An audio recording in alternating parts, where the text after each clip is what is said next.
Jadi orang wudhu dalam keadaan tanpa berbusana atau dalam keadaan telanjang.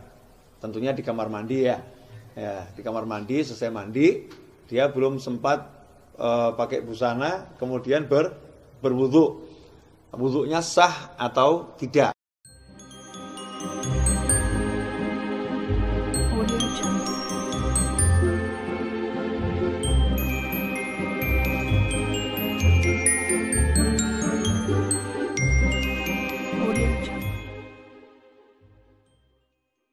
Pada episode ini kita akan bahas beberapa pertanyaan yang sering disampaikan oleh kawan-kawan kita. Permasalahan wudhu tanpa busana.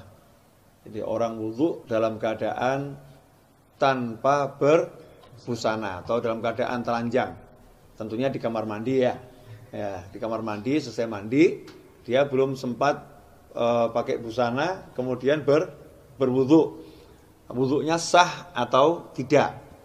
Kalau yang ditanyakan sah atau tidak wudhunya, memang tidak ada satupun hal-hal yang membatalkan wudhu tanpa busana membatalkan wudhu, tidak ada. Kalau misalnya buang gas itu kan membatalkan wudhu, ya. Tapi kalau tanpa busana apakah membatalkan wudhu? Itu tidak membatalkan wudhu. Atau syarat sahnya wudhu harus berbusana? Ya, tidak ada syarat sahnya wudhu harus berbusana ya. Nah, karena memang tidak masuk dalam kategori syarat sahnya wudhu dan tidak membatalkan wudhu, maka orang yang wudhu dalam keadaan telanjang tanpa busana, wudhunya adalah sah. Ya, wudhunya adalah sah. Tapi timbul masalah. Ya, wudhunya adalah sah, tapi timbul masalah. Masa kita mau menghadap Allah Ta'ala, ya, ini ibadah yang paling utama untuk menghadap Allah Ta'ala, bersuci. Nah, kalau udah bersucinya aja telanjang lah, kira-kira nanti menghadapnya gimana? Ya, bersucinya telanjang, nanti menghadapnya gimana? Bersucinya tidak sopan. Tapi nanti kalau saya mesti didebat oleh diri kita sendiri. Nanti kalau nunggu pakai pakaian, akhirnya jadi malas wudhu, akhirnya tambah enggak sholat, tambah begini, dan lain sebagainya. Ini sederhana saja. Karena itu permasalahan adab, ya kita minimal ya minimal ambil anduk lah. Ya minimal ambil anduk. Emangnya di kamar mandi enggak ada anduk? Nah, ambil anduk, tutup itu yang paling vital tuh ya. Tutup pakai anduk, kemudian berwudhulah. Ini dari sisi adab. Apalagi kalau bisa ganti dulu sampai sempurna, betul-betul dia niat mau ibadah, karena wudhu ini adalah ibadah. Wudhu ini adalah ibadah. Kalau dia niat dengan sungguh-sungguh menghargai Allah Ta'ala, maka nanti ibadahnya akan semakin bermakna. Wa man yu'azzim syairallahi fa innaha min taqwal qulub. Siapa yang mengagungkan syiar-syiar Allah itu muncul dari hati yang bertakwa. Artinya, meskipun wudhunya sah, tapi wudhunya kurang sopan.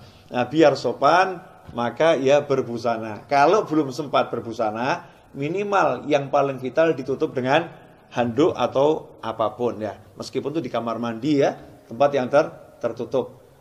Kalau Sayyidina Utsman bin Affan radhiyallahu anhu bahkan mandi tetap dengan busana. Sayyidina Utsman bin Affan itu mandinya dengan busana. Kalau orang jadul dengan kembenan ya. Ya, orang jadul kalau mandi tidak telanjang, mandinya aja tidak telanjang. Orang Jawa dulu masih pakai jari, masih pakai pakaian sampai sedada ya, meskipun sedada, karena rasa malu yang luar biasa. Al-haya'u minal iman.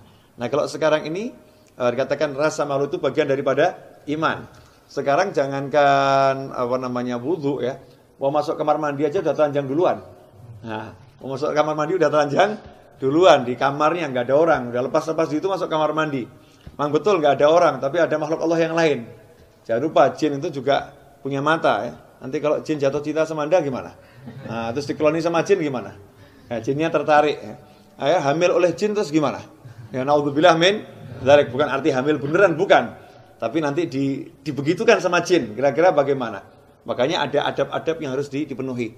Nah, adab ini jalan menuju kesempurnaan ibadahnya. Insyaallah yang sedikit ini barokah manfaat. Kita ketemu pada pertanyaan selanjutnya. Umat bertanya, ulama menjawab. Wabillahi taufiq hidayah. Wassallallahu ala sayyidina Muhammadin wa alihi wasallam. Alhamdulillahirabbil alamin. Wassalamualaikum warahmatullahi wabarakatuh. Waalaikumsalam.